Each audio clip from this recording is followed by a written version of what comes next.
1000 سال گزر گئے. ثم جعلہ اربعۃ اقسام، پھر اس چوتھے حصے کے اللہ نے پھر 4 حصے کیے. کتنے حصے؟ 4 حصے کیے. فخلق القلم من قسم، ایک حصے سے اللہ نے قلم کو پیدا کیا،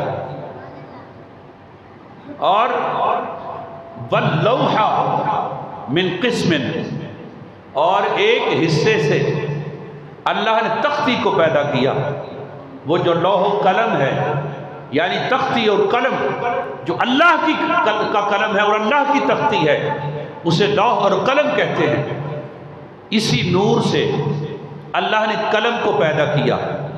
واللوح من قسم، اسی قسم سے اللہ نے تختی کو پیدا کیا.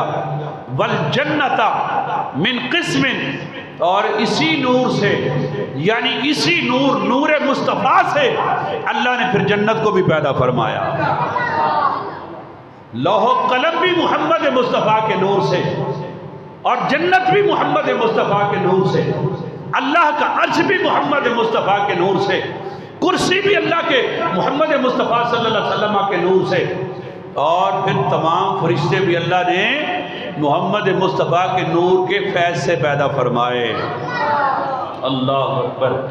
برادران اسلام، پھر آقا علیہ السلام فرماتے ہیں ثم اقام القسم الرابع، پھر وہ جو چوتھا حصہ تھا جو 12000 سال مقام محبت پر فائز رہا، اللہ نے اس کے بھی 4 حصے فرمائے. ایک سے لوح، ایک سے قلم، اور ایک سے جنت کو بنایا.